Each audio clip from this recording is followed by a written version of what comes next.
샬롬. 샬롬. 이 자리에 오신 여러분들 주님의 이름으로 환영하고 축복하고 사랑합니다. 우리 시간 옆자리 그리고 앞뒤 우리 눈 마주치시면서 한번 인사합시다. 참 잘하셨습니다. 환영합니다. 주님의 이름으로 축복합니다.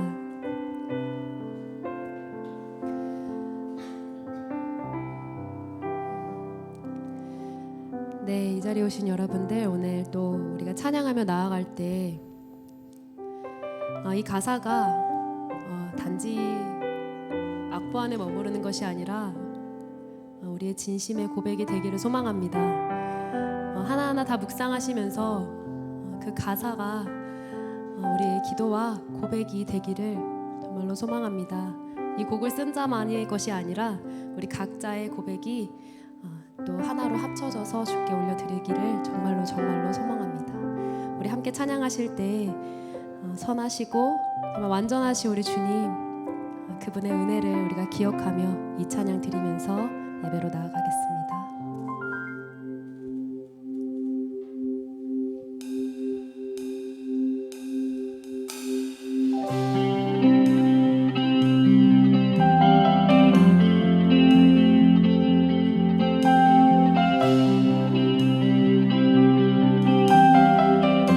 우리 함께 찬양합시다. 주의 사랑을, 주의 사랑을, 주의 선하심을, 주의 은혜를 생각해보라. 하늘보다 더 높으신 아버지의 사랑 크고 놀랍네. 아버지 사랑 크고 놀랍네.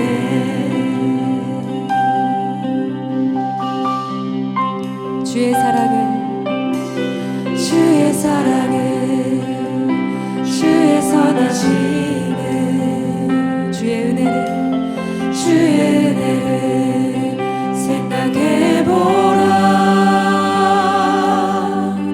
하늘보다 더 높으신 아버지의 사랑 크고 놀랍네.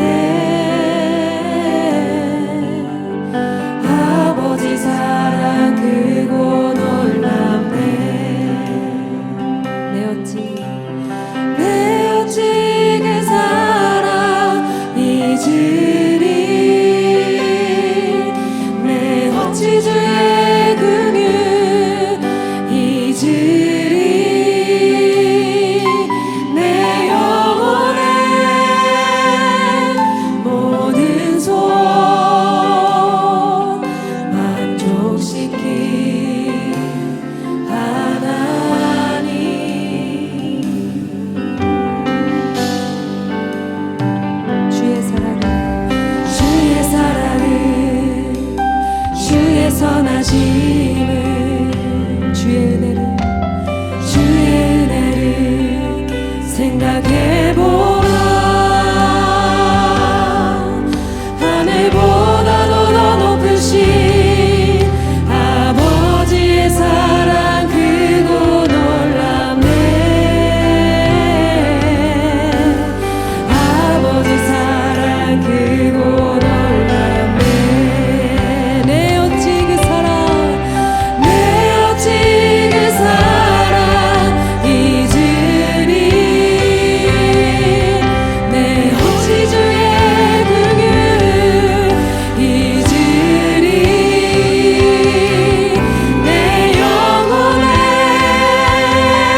생각해보라. 하늘보다도 더 높으신 아버지의 사랑 크고 놀랍네. 우리에게 베푸신 주의 은혜를 생각합니다. 아버지 사랑 크고 놀랍네. 아버지 사랑, 아버지 사랑 크고 놀랍네. 우리에게 베푸신 그 사랑을 찬양합니다. 할렐루야.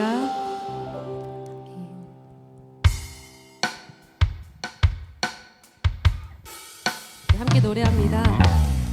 우리를 향한 주의 사랑이 곳곳에 자리하고 있음을 고백합니다. 우리가 보이는 곳, 보이지 않는 곳에서 우리를 항상 변함없이 사랑하고 계시는 그 사랑을 우리 함께 노래합시다.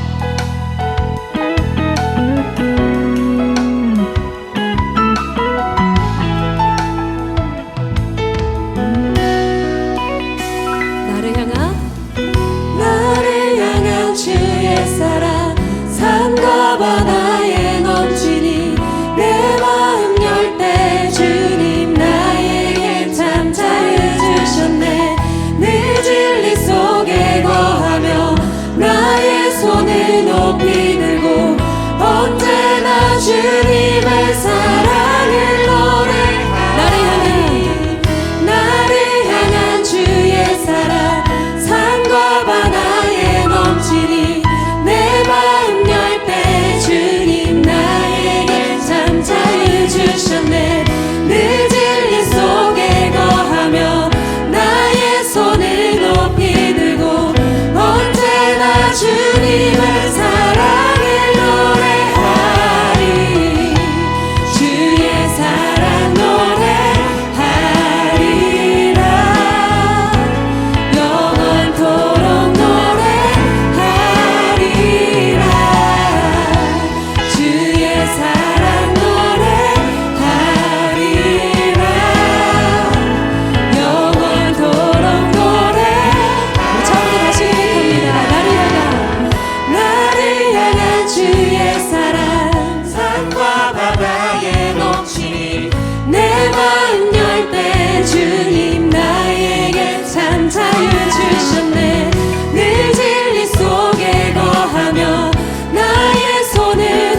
믿으신 주님, 그분을 믿으십니까?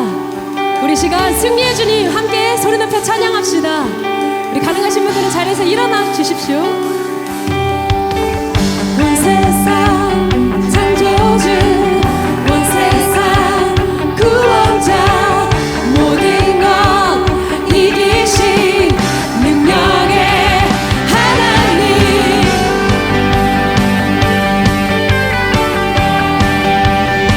전능하신 하나님, 능력의 하나님, 우리 소리 높여 찬양합시다. 할렐루야.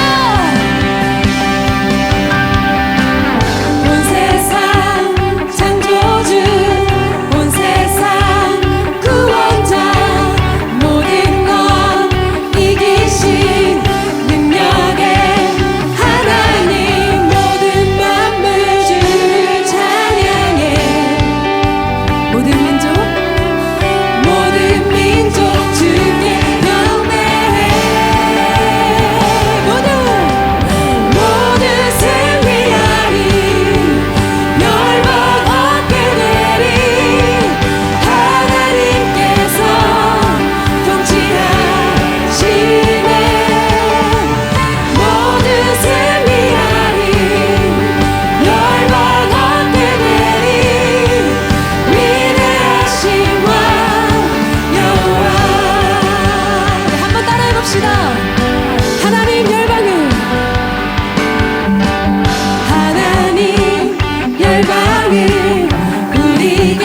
자리에 앉으셔서 우리 함께 고백합시다.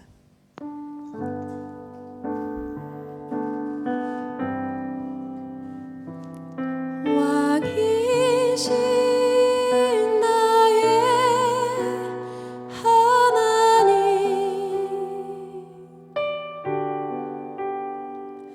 내가 주를 높이고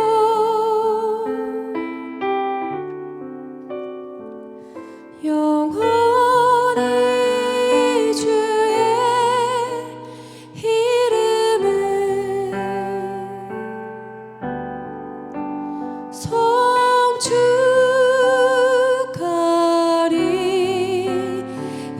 성축하리이다. 우리 함께 고백합니다. 왕이신 나의 하나님, 왕이신 나의 하나님, 내가 주를 높이고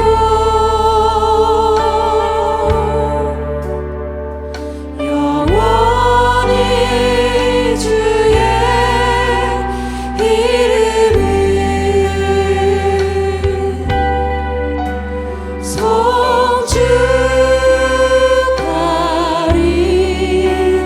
성축하리이다. 우리 왕 되신 주님께 고백합시다. 왕이신 나의 하나님, 왕이신 나의 하나님, 내가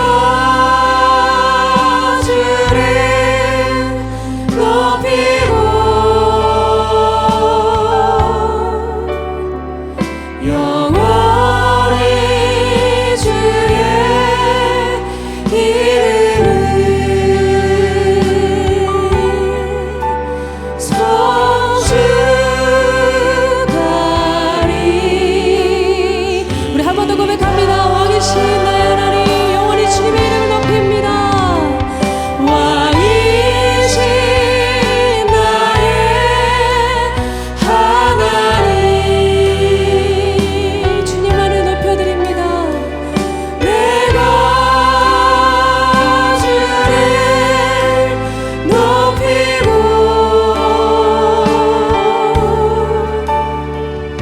영원히 주의 이름을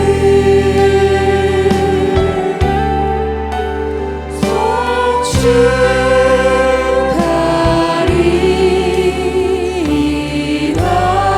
영원히 주의 이름을,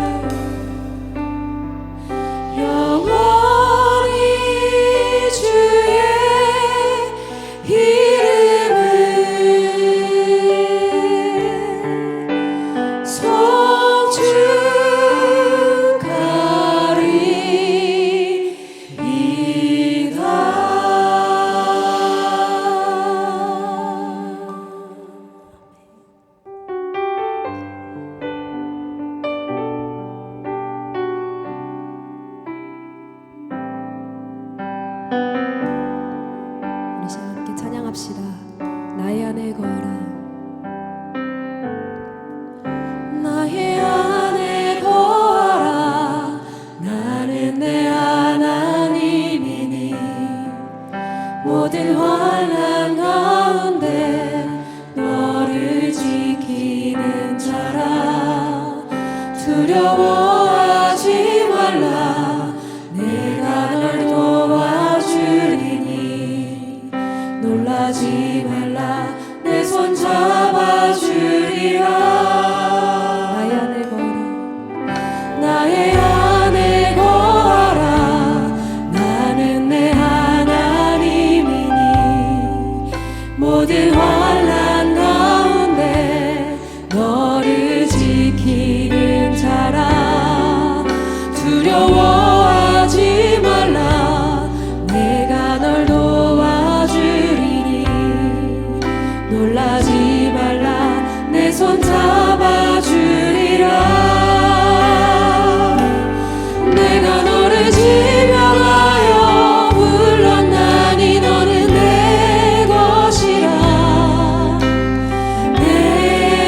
것이라 너의 하나님이라 내가 너를 보배롭고 존귀하게 여기노라 너를 사랑하는 내 여호와라. 우리 형제분들 고백합니다. 나의 안에 나의 안에 거하라 나는 내 하나님을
보호하고 계심을 믿으며 나아갑니다. 우리의 작은 신음소리도 놓치지 않으시는 그분께 우리 숨길 것 하나 없이 나아갑시다. 우리 시간 위대하신 전능하신 그리고 중심을 보시는 그 하나님께 우리 주의 이름 한번 크게 부르짖고 예배로 나아가겠습니다. 주여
고마우신 하나님, 올 한 해도 순간순간 인도해 주신 하나님 은혜에 감사드립니다.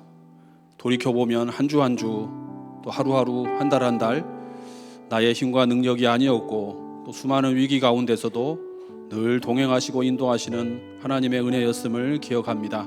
오늘 이 시간까지 올 수 있음에 감사드리고 또 한 주간의 업무를 마치고 금요일 저녁에 기도하러 나올 수 있도록 인도해 주심에 감사드립니다. 하나님 뜻 가운데서 하나님께서 우리를 이곳에 부르시고 또 세우신 목적에 따라서 하나님의 영광을 구하는 또 주의 나라를 위해서 일하는 복된 시간 되도록 축복해 주옵소서. 모든 것 주님께 의탁드립니다. 오셔서 영광 받으시며 한량없는 은혜로 채워 주옵소서. 마땅히 구할 바를 하나님께 구하는 시간으로 인도하여 주옵소서. 감사드리며 예수님의 이름으로 기도하옵나이다.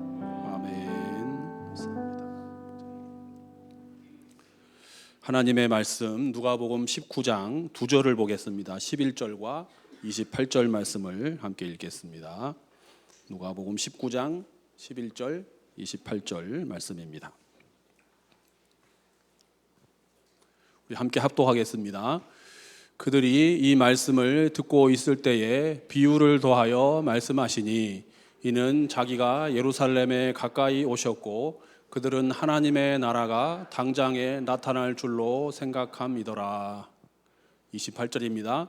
예수께서 이 말씀을 하시고 예루살렘을 향하여 앞서서 가시더라. 아멘. 오늘도 기도하러 나오신 금요기도에 함께 하신 모든 성도님들 환영합니다. 오늘 우리가 함께 읽은 본문은 누가복음 19장에 나오는 귀인과 문화의 비유라고 잘 알려진 예수님의 비유의 말씀입니다. 언뜻 보면 마태복음 25장에 나오는 달란트의 비유와 그 이야기의 구조가 동일하기 때문에 같은 비유의 말씀인가? 그래서 누가복음 19장과 마태복음 25장이 병행 구절인가? 라고 생각하기가 쉽습니다. 실제로 성경신학자들 사이에서도 두 본문이 병행 본문이다, 혹자는 아니다 라고 하는 견해가 상충하는데 두 가지가 다 일리가 있고 두 가지가 다 공존하는 상황입니다. 그러니까 성경 말씀을 대할 때 항상 가장 중요한 것은 주제이죠.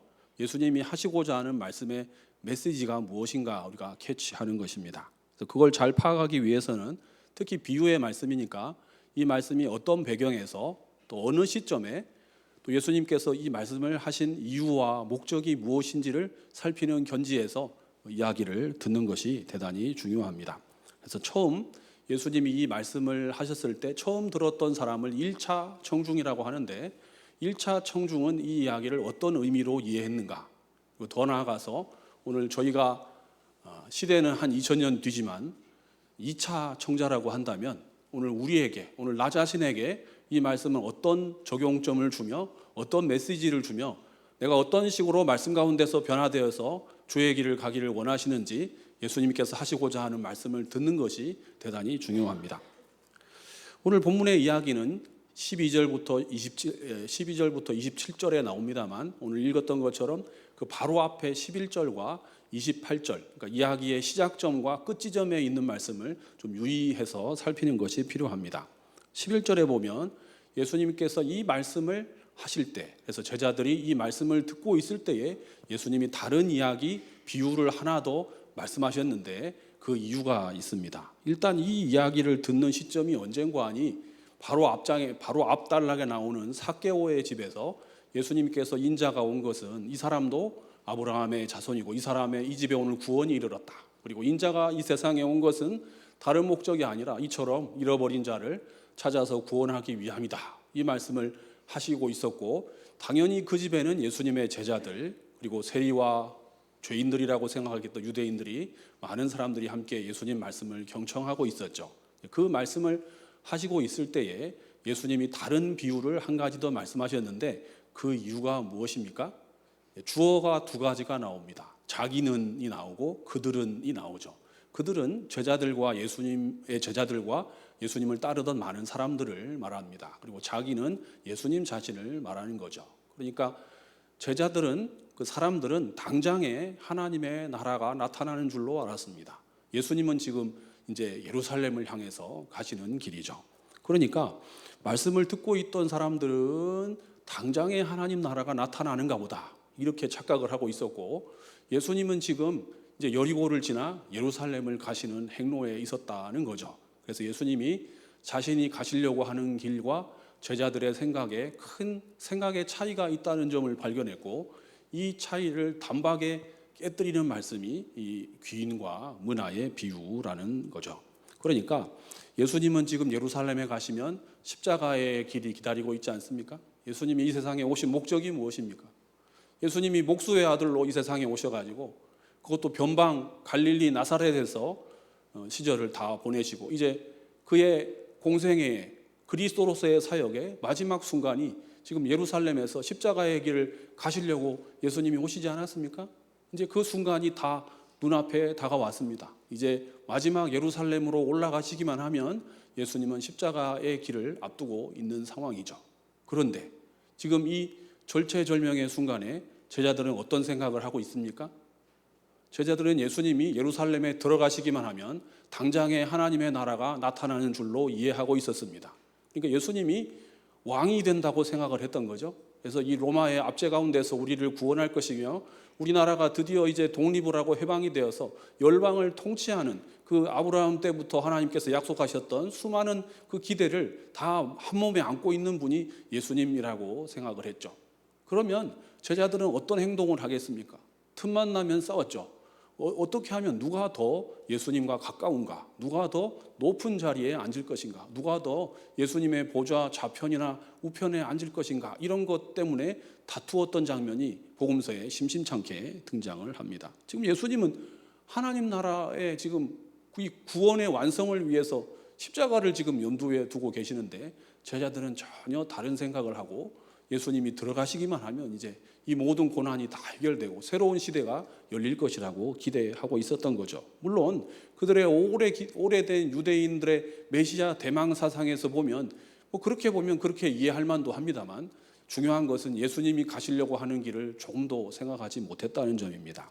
그래서 이런 제자들의 오해를 단박에 깨뜨리려고 하는 예수님의 비유의 말씀이 이 귀인과 문화의 비유의 핵심이라는 것을 말씀드리고자 하는 겁니다. 여러분, 이 이야기의 내용이 무엇입니까? 한 나라에 어느 귀인이 있었습니다. 근데 이 귀인이 왕위를 받으러 가려고 먼 나라로 여행을 갈 일이 생겼습니다. 그래서 이 귀인이 자기가 멀리 떠나가 있는 동안에 자기 권력에 누수나 공백이 생기면 안 되니까 신임하는 신하들 10명을 불렀습니다. 10명에게 은화 10문화씩을 각각 나누어 주면서 내가 돌아올 때까지 장사하라고 명령을 했습니다. 그 10문화씩 받은 이 신하들은 주인이 이제 돌아올 때까지 열심히 장사하면서 그 주인의 어떤 권력에 그 통치에 어떤 문제가 없도록 잘 유지해주면 되는 임무를 맡은 것이죠. 그런데 문제는 백성들은 이 귀인을 좋아하지 않았습니다. 그래서 이 귀인이 로마 황제에게 가서 왕위를 받아오는 것을 원하지 않았기 때문에 사람들을 시켜서 반대 공작을 했습니다. 황제여, 우리는 이 사람이 우리의 왕이 되는 것을 원하지 않습니다. 이 사람이 왕이 되지 않도록 해주십시오. 간절히 청원했건만 결국 이 귀인은 로마 황제로부터 그 지역을 통치할 수 있는 분봉왕의 권한을 받아서 다시금 돌아왔습니다. 자, 이제 돌아와서 어떤 일을 하겠습니까? 이제 한 명씩 열 문화를 준 신하들을 불러들이기 시작했습니다. 그래서 일일이 열 문화로 어떤 일을 했는지, 자기가 먼 나라로 갔다 온 사이에 어떤 일을 행했는지를 하나하나 카운트하기 시작했습니다. 첫 번째 종이 오더니 주인이시여, 제가 이만저만해서 이렇게 주신 걸로 잘 장사를 해가지고 2배를 남겼습니다. 그러니까 막 칭찬을 하죠. 착한 종이여, 잘하였도다. 10고을을 차지하라. 두 번째 신하가 들어오니까 저도 5문화를 더 남겼습니다. 너도 5고을을 차지하라. 이렇게 5고을을 차지할 수 있는 어떤 권세를 그에게 허락했죠. 근데 반대는 그렇게 하지 못했던 사람들에게 있죠. 여러분, 이 분봉왕이 하려고 했던 것이 무엇입니까? 그 본질은 반대파를 색출해 내려고 하는 것이죠. 자기가 왕이 되는 것을 원치 않았던 사람, 자기의 정권이 유지되는 것을 원하지 않았던 사람, 자기가 왕이 되지 못하도록 반대 공작을 했던 사람을 색출해내고 그 사람들을 처단하는 데 목적이 있는 것이죠. 그래서 왕됨을 원치 않았던 사람은 당연히 장사하지 않았습니다. 그래서 그냥 원금을 들고 왔을 때 이 사람이 나에게 반대 공작을 했던 반대파이구나 해서 그 사람을 숙청했다더라. 이것이 예수님이 제자들에게 하신 말씀입니다. 여러분, 이 이야기의 본질이 무엇입니까? 예수님이 왜 이 이야기를 하셨겠습니까? 우리는 금방 이 이야기를 들었을 때 이 이야기가 무슨 이야기인지, 어떤 이야기인지, 누구를 염두에 두고 하는 이야기인지를 금방 이해하지 못하지만 예수님의 제자들은 금방 이게 누구를 지칭하는 이야기인지, 어떤 이야기인지를 알 수가 있었습니다. 예수님이 오시기 직전에 그 시대의 유대 땅에서 실제로 있었던 사람에 대한 이야기이며 있었던 일에 대한 이야기입니다. 여기서 예수님이 말하는 귀인은 어느 성경 주석을 봐도 아켈라오를 상징한다고 단호하게 설명하고 있습니다. 그러니까 예수님은 자기 자신을 포악한 왕이었던 아켈라오에다가 비유한 것이죠.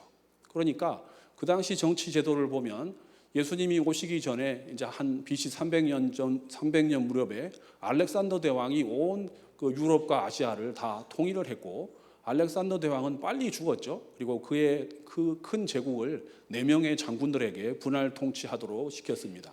그러다가 결국은 유대 지역 같은 경우는 독립전쟁도 했었지만 결국은 로마에 복속되어서 로마 제국으로 들어가고 말죠. 그래서 예수님이 오실 시대에는 마태복음 1장에 보면 가이사 아구스도가 다스리던 때였죠. 그러니까 아우구스투스가 온 로마 제국을 통일하고 황제로 등극을 했습니다. 그 시대에 예수님께서 오셨죠. 또 로마도 헬라 제국처럼 광대한 영토를 통치해야 되기 때문에 중요한 그 통치 방법 중에 하나가 분할 통치 제도입니다.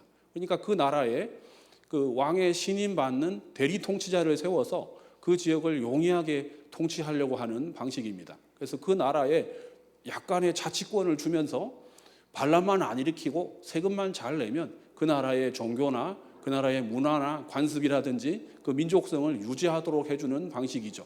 그러면 그 사람들이 자기 민족이나 어떤 언어나 이런 거 인정해 주니까 쉽게 로마 제국의 어떤 통치를 인정하고 그거 받아들이고, 또 왕을 자기들이 또 원하는 사람을 세워주면 잘 효과적으로 다스릴 수 있지 않겠습니까? 그래서 여러 분봉왕을 세웠는데, 분봉왕이라고 하는 것은 영어로 patriarch니까 4분의 1의 통치자라는 뜻입니다. 그러니까 4등분으로 나라를 나누어서 한 모퉁이를 한 왕에게 대리 통치하도록 맡기는 방식이죠. 그렇게 해서 유대 지역을 맡은 왕이 있는데, 유대 지역은 항상 말썽입니다. 나라가 로마 제국에 복속된 지가 지금 몇 년이 되었는데 항상 자기들이 섬기는 하나님에 대한 신앙을 가지고 6월절이 되면 예루살렘 성전에 모여가지고 늘 반대를 하고 시위를 하고 이 독립투쟁을 하고 했었단 말이죠. 그래서 그들을 로마 제국은 항상 골칫거리로 생각을 했습니다. 그래서 이두메 지역 출신인, 에돔 지역 출신인 헤롯 왕을 분봉왕으로 세워서 헤롯 왕이 그들을 대리 통치하도록 만들었습니다. 그리고 헤롯 왕이 죽은 다음에 그의 아들들에게 이 아우구스투스 황제가 그 유대 지역을 4등분해서 맡겼는데, 성경에 보면 아켈라오가 나오고 헤롯 안티파스가 나오고 헤롯 빌립이 나오는데 그 중에 이 헤롯의 아들이었던 아켈라오가 맡았던 통치 지역이 유대 지역과 사마리아 지역과 이두메 지역이었던 거죠. 그러니까 이쯤에서 아켈라오가 누군지를 조금 생각해 보면 그는 헤롯 대왕의 아들인데 헤롯 대왕은 부인이 여러 명이었습니다. 그 중에 말다케라고 하는 사마리아 여인과의 사이에서 나온 아들이었는데 그는 말씀드린 것처럼 예루살렘과 베들레헴이 있는 유대 지역과 사마리아 지역과 이두메 지역을 에돔 지역을 다스리는 그런 분봉왕으로 세움을 입었습니다. 그런데 문제는 그는 매우 포악한 통치자였습니다. 유대인들을 많이 학대했습니다. 유대인들이 그를 당연히 좋아하지 않았습니다. 그가 왕 되는 것을 전혀 원하지 않았죠. 가능하기만 하다면 이 사람이 왕이 되지 않았으면 얼마나 좋을까. 그렇게 해서 그가 아우구스투스 황제에게 왕위를 받으러 로마로 떠났을 때 반대파를 보냈습니다. 반대 공작을 한 것이죠. 황제여, 우리는 이 사람이 너무나 포악하기 때문에 우리의 종교, 문화, 언어 아무것도 인정해 주지 않습니다. 사람들을 학대합니다. 우리는 이 사람의 폭정 때문에 살 수가 없습니다. 그러니까 이 사람이 왕이 되지 않게 해주십시오 라고 간청했지만 그는 결국 로마 황제로부터 왕위를 받아가지고 와가지고 반대파를 색출하기 시작했습니다. 수많은 유대인들을 학대하고 숙청했죠. 마태복음 2장에 보면 예수님이 어릴 때 동방박사들이 찾아왔는데 헤롯 왕이 그 동방박사들이 찾아온 사람이 유대인의 왕인 것을 알고 그 반란의 싹을 제거하기 위해서 명분은 그거죠. 2살 이하의 아이들을 다 죽였습니다. 그걸 피해서 이집트로 피신했다가 다시 이제 그 헤롯 왕이 죽은 다음에 유대 지역으로 예수님은 원래 고향이 베들레헴이지 않습니까? 이 예루살렘 옆에 있는 지금도 아주 들판이 넓게 펼쳐진 다윗의 자손이죠. 베들레헴으로 돌아올 수 있었느냐? 유대 지역이기 때문에 돌아오지를 못했습니다. 그 이유가 무엇입니까?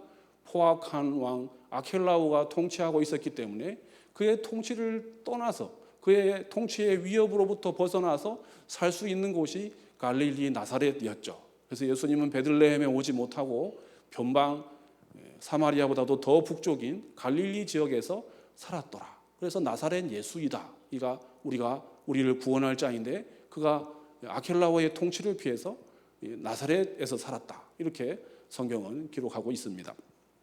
그런데 그는 결국 그 유대인들의 반대 때문에 더 오래 통치하지 못했습니다. AD 6년 정도에 그의 포악한 성질 때문에 그는 쫓겨나서 고울 지방, 지금으로 말하면 프랑스 지역이죠. 변방으로 쫓겨나서 더 이상 분봉왕의 역할을 하지 못했고 이럴 때 로마 제국이 하는 방식은 총독 제도입니다. 분봉왕으로 되지 않을 때 황제가 직접 자기의 신하를 보내서 총독 직할로 두는 거죠. 그래서 총독 직할제로 유대 지역이 바뀌었는데 그래서 총독으로 온 사람 중에 한 명이 본디오 빌라도입니다. 그의 치하에 예수님은 십자가형을 받으셨고 빌라도는 예수님이 죄가 없다는 것을 알아서 그가 갈릴리 출신이라는 것을 알고 마침 그 헤롯 빌립이 이 예루살렘에 와 있는 것을 알고 그에게 예수님의 신문을 맡겼지만 역시나 되돌아왔죠. 결국 자신이 재판을 할 수밖에 없는 상황이 되었고 그는 예수님의 무죄를 알면서도 예수님을 십자가형에 처하고 말았습니다. 성도 여러분, 왜 예수님은 자신을 허구원 많은 사람들 중에 포악한 유대인의 왕이었던 아켈라오에게 자신을 비유했을까요? 예수님은 포악한 왕이십니까? 예수님이 사람들을 막 학대하는 그런 분이십니까? 아니죠. 오히려 성경을 통해서 알 수 있는 예수님은 인간의 모습으로 이 세상에 오신 분이고 자기 목숨을 많은 사람들을 위해 대속물로 줄여 오신 분이고 예수님은 겸손의 왕이고 평화의 왕이시지 않습니까? 그런 예수님이 왜 자기 자신을 가장 유대인들이 싫어했던 포악한 왕인 아켈라오에게 비유했는가 하는 점입니다. 확실한 것은 예수님이 제자들에게 주려고 하는 메시지가 있습니다. 지금 내가 가려고 하는 길은 너희들이 생각하는 것처럼 영광을 얻는 길이 아니다. 내가 왕이 되는 길이 결단코 아니다. 너희들이 조상 때부터 그토록 기대하고 기다려왔던 메시아 대망 사상에 의한 그런 메시아는 아니다. 내가 가려고 하는 길은 반대로 핍박과 조롱과 침뱉음과 멸시와 고난과 결국은 십자가의 죽음이 나를 기다리고 있는데 내가 지금 그 길로 걸어가려고 하고 있다라고 주님은 말씀하고 계십니다. 여러분, 빌라도가 예수님께 물었죠. 내가 유대인의 왕이냐? 예수님은 끝까지 대답을 안 하시다가 마지막에 말씀하십니다. 그렇다. 내 말이 옳도다. 내가 유대인의 왕이다. 하지만 내 나라는 이 세상에 속한 것이 아니다. 만일 내 나라가 이 세상에 속한 것이었다고 하면 천사들을 통해서 내가 군대를 동원해서 내가 지금 이 고난을 당하는 것을 막을 수 있을 것이 아닌가. 그런데 내가 왜 그렇게 하지 않았는가. 그것은 내가 이 세상의 왕이 아니기 때문이다 라고 설명했죠. 빌라도는 그 로마의 관원이었기 때문에 아주 학식이 뛰어난 사람입니다. 그 지역의 문화와 종교를 잘 이해했던 사람이죠.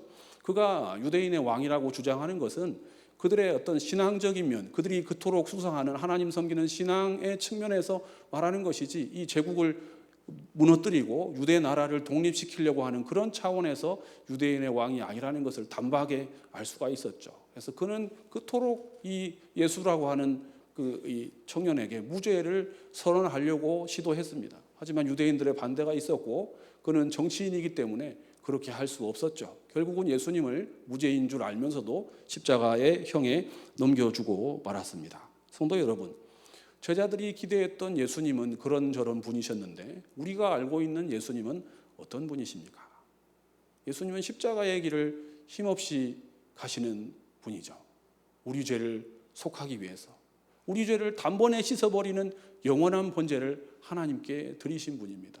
예수님은 왕이 되시려고, 예수님은 큰 권력을 얻으시려고, 정치적으로 나라를 해방시키려고 지금 예루살렘에 들어가시는 것이 아니고 수많은 유대인들의 반대와 모욕과 핍박과 그 침뱉음과 조롱과 고난과 핍박과 십자가의 죽음을 지금 앞두고 계신 그 절체절명의 상황 가운데 있었다는 사실입니다.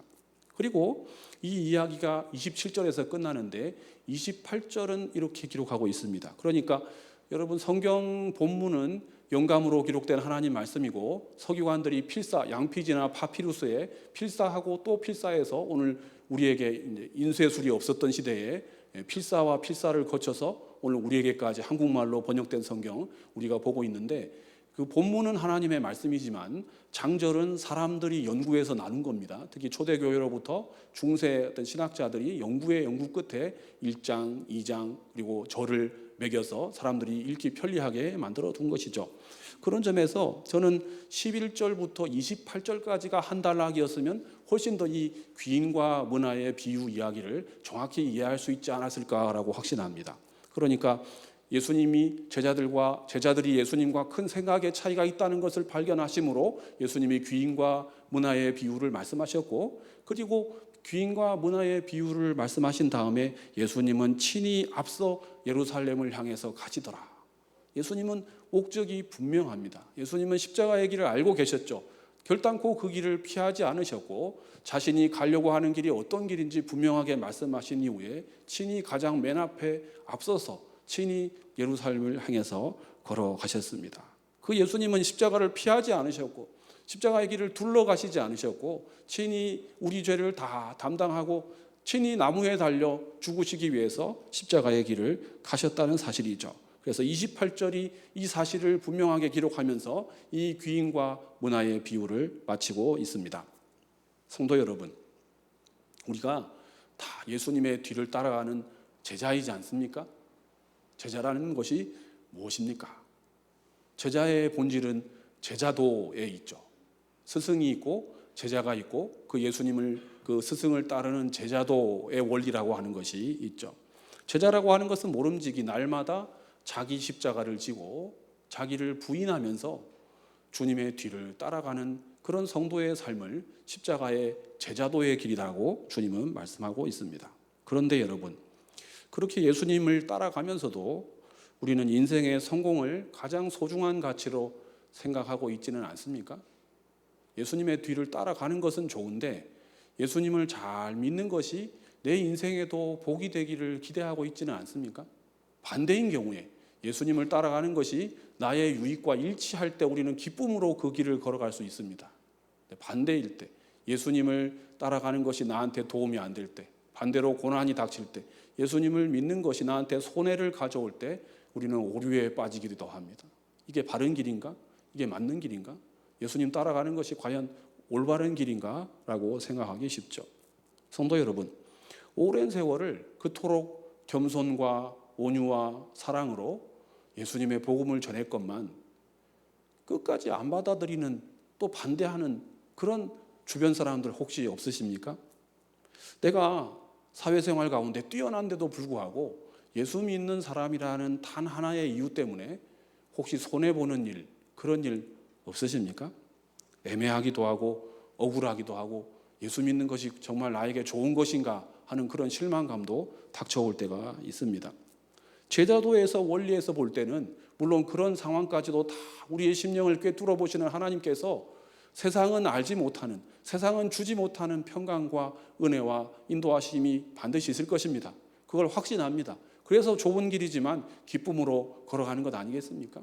그런 가운데서도 반드시 우리가 기억해야 할 점은 예수님이 가려고 했던 길, 즉 우리가 따라가야 되는 길은 결코 세상이 환영하고 우리를 좋아하고 우리를 찬성하고 우리를 기뻐하는 그런 길이 아니라는 사실입니다. 예수님을 아켈라오를 미워했듯이 사람들은 좋아하지 않습니다. 그런 점에서 예수님의 제자된 우리를 더 미워할 것은 너무나 자명한 사실이죠. 누가 우리를 반대한다고 해서 그렇게 의기소침해질 일이 아니라는 사실입니다. 성도 여러분, 어떻게 이런 차이가 존재할 수가 있습니까? 사실 저는 목회를 하면서 이 말씀을 읽을 때마다 좀 마음가짐을 새롭게 할 때가 많습니다. 저의 목회 사역의 방향성을 좀 바꾸어 주었던, 큰 은혜 주었던 그런 본문이기도 합니다. 제자들은 오랜 시간 예수님과 함께 살면서, 예수님과 함께 다니면서 예수님이 행하시는 수많은 표적들과 행적들과 말씀을 직접 보고 듣고 경험해서 이분이 어떤 분인가, 정말 이분이야말로 세상에 오시는 베드로가 고백한 것처럼 하나님의 아들이시며 주이시며 그리스도이심을 이미 알고 있었습니다. 그런데도 어떻게, 게다가 예수님이 십자가의 길을 단도직입적으로 얘기하신 적이 한두 번이 아닙니다. 내가 십자가에 죽을 것이다. 그리고 제3일에 다시 살아날 것이다. 예수님은 마태복음에 보면 3번이나 가이사랴 빌립보에 다녀오신 이후로부터 3번이나 그 십자가의 길을 명백하게 말씀하셨거든요. 그런데 그 말씀을 듣고도 정말 예수님이 가시려고 하는 길을 이해하지 못했다는 말입니까? 주님의 제자가 되어서 주님의 길을 가고 있는데 그게 나의 이해관계에 부합될 때는 기쁨으로 주의 길을 가지만 그게 나한테 어떤 손해로 다가올 때, 나에게 어떤 이익이 되지 않을 때 우리는 주저하게 됩니다. 십자가의 길이 과연 주님이 나를 부르신 길인가? 내가 기뻐하는 길인가? 주님이 기뻐하는 길인가? 라고 생각하기가 쉽습니다. 우리는 어떻습니까? 성도 여러분, 우리는 주님과 같은 방향으로 가고 있습니까? 반대 방향으로 가고 있습니까? 혹시 우리는 주님과 다른 방향, 다른 목표, 다른 전략을 가지고 있는 것은 아닙니까? 주님과 한편되어서 우리의 적군인 마귀와 싸워야 되는데 혹시 우리는 반대로 예수님 반대편에서 싸우고 있지는 않습니까? 우리의 투쟁은 무엇을 위한 투쟁이며 예수님과 한편되어서 죄와 싸우는 그런 분투의 영성을 삶 속에서 가지고 있는가 하는 것을 주님이 귀인과 문화의 비유를 통해서 오늘 우리에게 말씀하고 계십니다. 나를 위해 십자가에 죽으시고 부활하신 예수님께서 이토록 내 생각에 사로잡혀서 나의 인생의 성공만을 위해서 달려가고 있는 나 자신을 위해서 십자가 위에서 보혈의 피를 흘리셨다는 사실입니다. 주님께서 그분의 뜻을 따라갈 수 있도록 부족하지만 하루하루 말씀 따라 순종하는 길을 걸어갈 수 있도록 은혜 주실 것입니다. 믿고 순종하는 자에게 십자가의 길을 따라갈 수 있는 은혜도 허락해 주실 것입니다. 주의 뜻에 합당하게 살아간 이에게 생명의 면류관, 의의 면류관을 주실 것이라고 주님은 말씀하고 계십니다. 열고울의 권세를 허락하실 것이라고 말씀하고 계십니다. 오직 주님과 함께 싸운 자만이 주님과 함께 영원히 다스릴 수 있을 것입니다. 우리 함께 찬양하겠습니다. 주 은혜임을 나는 믿네, 이 찬양으로 함께 찬양드리겠습니다.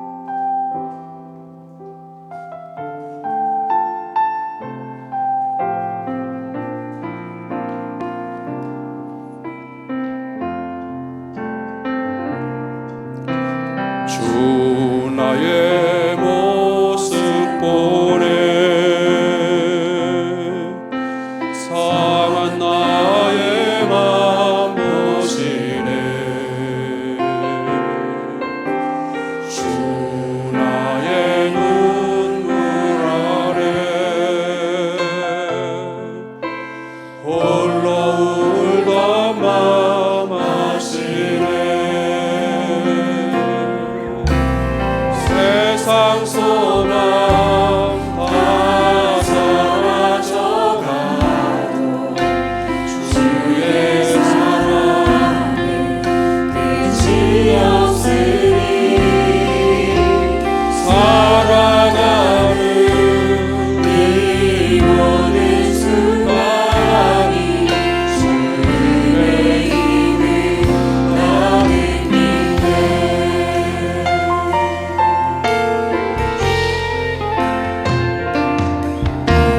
주 사랑 내게 있네 그 사랑이 날 채우네 주내 내게 있네 그 은혜로 날 세우네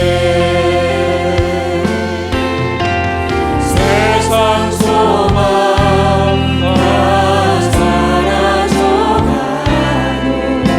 주의 사랑이 끝이 없으니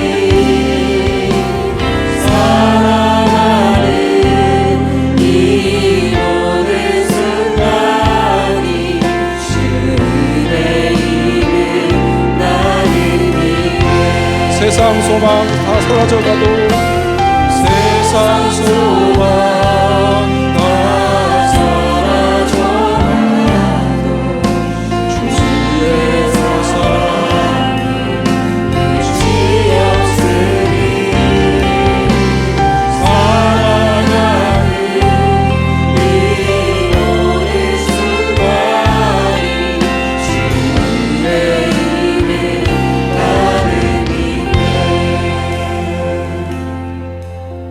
말씀을 기억하면서 함께 기도하기를 원합니다. 성도 여러분, 우리 교회는 나 자신은 과연 예수님과 한편되어서 이 세상 속에서 거룩한 영적 싸움을 싸우는 분투의 영성을 발휘하고 있습니까? 주님께 칭찬받는 하나님 마음에 합한 마지막 시대를 살아가는 성도의 삶을 저와 여러분은 살고 있는 중입니까? 혹시 오래전부터 겸손과 사랑과 온유함으로 지속적으로 말씀을 전했었지만 쉽사리 마음의 문을 열지 않는 그런 전도 대상자가 주변에 있으십니까? 또는 예수님 믿는다는 이유 때문에 복음에 합당하게 예수님의 제자로 살아가는 일 때문에 괜한 오해나 갈등이나 불편이나 애매한 손해를 겪는 일은 없으십니까? 그럼에도 불구하고 복음을 부끄러워하지 않고 예수님의 십자가를 자랑하는 우리 자신의 삶 속의 영성 가운데 세상은 알지도 못하고 줄 수도 없는 그리스도의 평강의 은혜가 인도하심이 있을 것입니다.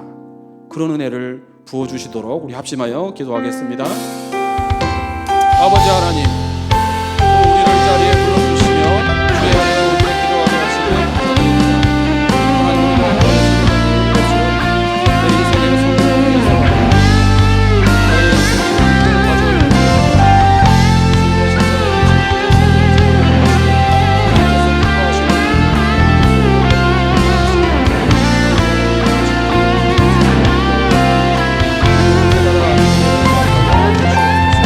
아버지 하나님, 우리에게 성령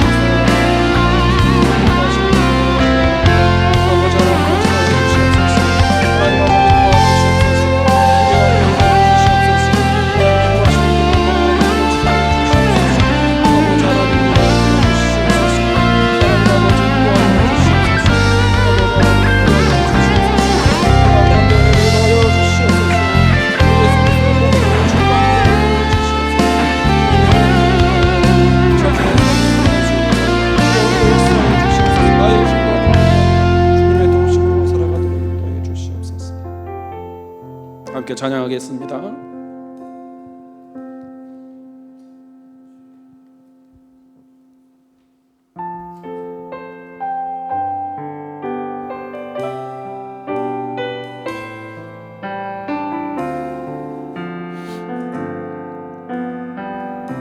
주의 사랑은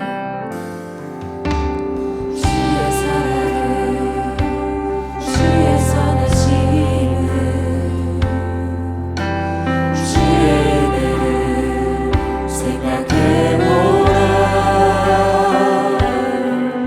하늘보다도 더 높으신 아버지의 사랑 크고 놀랍네. 아버지 사랑 크고 놀라네. 주의 사랑은 주의 선하심은 주의 은혜를 생각해보라. 하늘보다도 더 높으신 아버지의 사랑 크고 놀라네. 아버지 사랑 크고 놀라네. 내 어찌 사랑 잊으리. 내 어찌 주의 눈을 잊으리. 내 영혼의 모든 소원 만족시키리.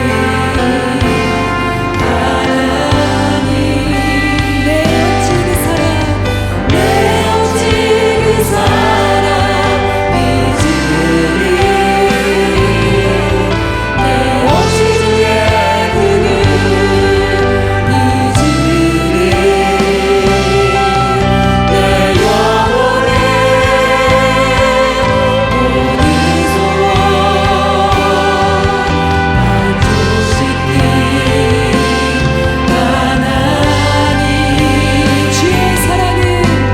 주의 사랑은 주의 선하심은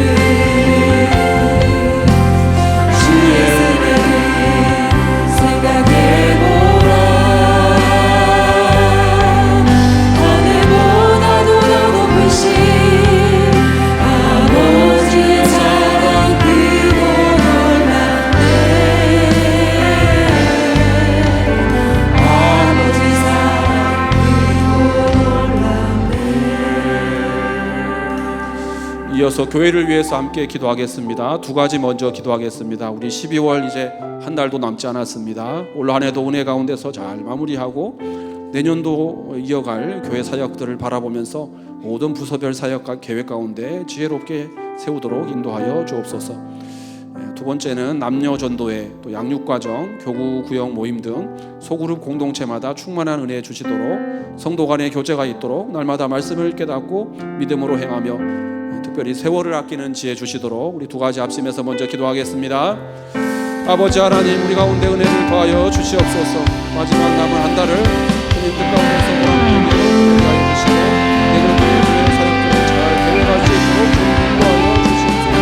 우리의 지혜로 주신 지혜로 감당할 수 있도록 인도하여 주시옵소서.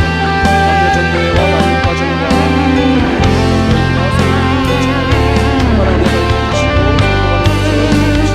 날마다 말씀을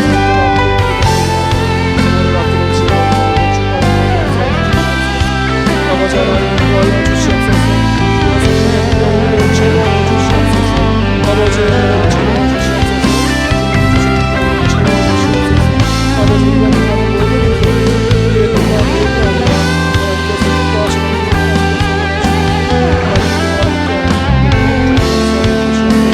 아버지 하나님 도와여 주시옵소서.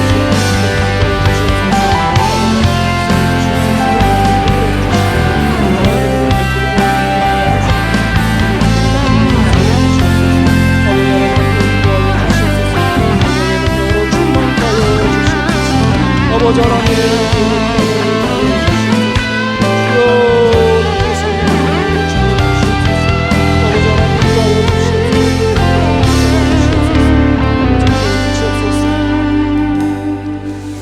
두 가지 한 번 더 합심해서 교회를 위해서 기도하겠습니다. 내년에도 올해 했던 것처럼 예수님처럼 겸손과 온유함으로 섬김과 순정으로 주변의 어려운 이웃들과 선교적 지원이 필요한 곳에 주님의 사랑과 복음을 전하고 섬기는 일, 예수님의 제자된 삶을 살아가게 하옵소서. 기도합시다. 특별히 우리 교회 모든 세대 가운데 모든 예배와 기도 가운데 큰 은혜와 영적인 부흥을 주옵시고 우리가 주어진 것에 감사하며 섬기고 베풀고 나누며 이 연말이 가기 전에 예수님이 이 세상에 오신 의미를 기억하고 믿음으로 행하는 성도, 그런 교회, 우리의 모든 사역이 되도록 역사해 주옵소서. 이 두 가지 한 번 더 합심해서 기도하겠습니다. 하나님 아버지, 내년에도 올해 했던 것처럼 주님 기뻐하시는 일을 잘 감당하시는 주님의 교회가 되도록 역사해 주시옵소서. 우리가 계획하고 있는 모든 선교 사역들 가운데 은혜를 주시옵소서. 하나님 주변에 소외된 이웃들, 어려운 이웃들에게 예수님의 사랑을, 복음을 증거할 수 있는 그러한 문이 많이 열리게 하여 주시옵소서. 예수님의 복음을 증거할 때 능력의 역사가 있도록 주님 채워주시옵소서. 우리 모두가 예수님의 제자된 삶을 살아가도록 우리 한 사람 한 사람을 깨워주시고 우리의 영적 부흥을 허락해 주시옵소서. 우리의 모든 세대와 모든 예배 가운데 모든 기도 가운데 하나님께서 허락하신 은혜와 영적 부흥이 있다여 주시옵소서. 주어진 곳에 감사하고 아버지 주변에 섬기고 베풀고 나누며 우리의 도움을 필요로 하는 많은 이들에게 우리 예수 그리스도의 생명의 복음을 전하는 일을 더하여 주시옵소서.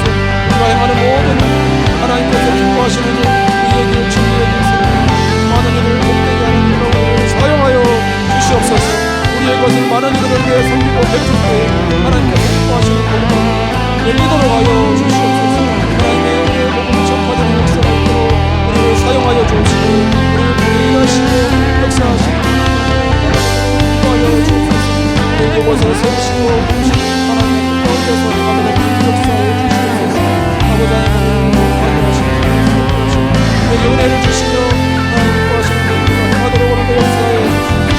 하나님 아버지 주시옵시고 아버지께서 기뻐하시고 행할 수 있도록 주여 우리를 알고 섬기는 주님을 주시옵소서. 하나님 아버지가 도모하는 모든 일이 주의 영광을 나타내는 일들로 인도하여 주옵소서. 이 나라와 선교를 위해서 한 번 더 기도하겠습니다. 우리나라를 이끌어가는 위정자들에게 지혜를 주시고 갈등과 대립이 아닌 또 하나 되는 은혜를 주옵소서. 기도합시다.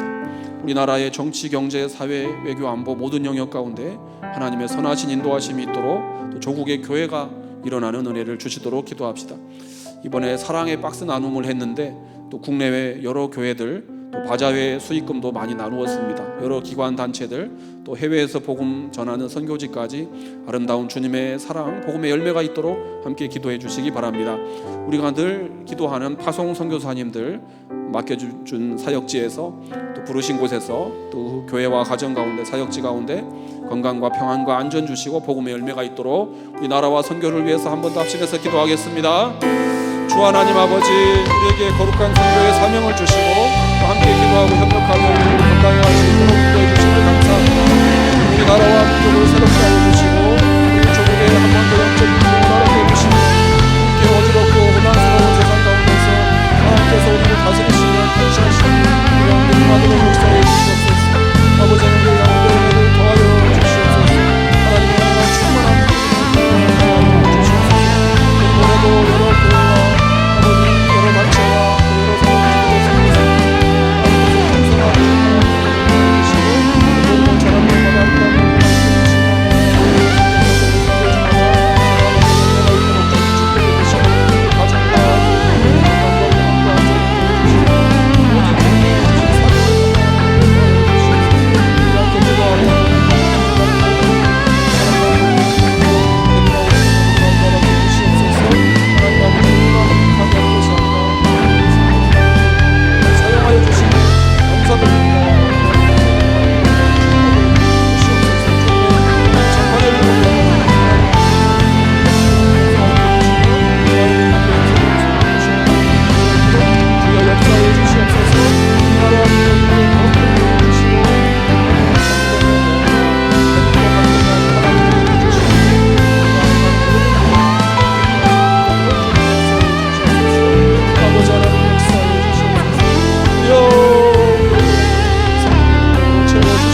마지막으로 성도들의 가정을 위해서 기도해 주시고 특별히 환우들 위해서 함께 기도하겠습니다. 우리 성도님들 각 가정마다 은혜 주시고 또 자녀들 세대까지 복을 주시되 주님을 더 깊이 알아가는 은혜를 더하여 주옵소서. 강건함과 평안과 은혜의 길로 인도하여 주옵소서. 특별히 육신의 연약함으로 하나님의 도우심을 구하는 가정들이 많습니다. 하나님께서 각 가정마다 함께해 주셔서 치유의 은혜 주시고 또 새로운 소망 주시며 하나님 붙드는 은혜를 더하여 주옵소서. 환우 명단 보시면서 우리 함께 합심하여서 기도하겠습니다. 아버지 하나님, 우리에게 은혜를 주옵소서. 주님을 더 깊이 알아가는 은혜를 주시옵소서. 이 성도들의 개인과 가정을 붙들어 주시고 자녀 세대에게 은혜 주시고 주님의 복음의 진리로 새롭게 하여 주시옵소서.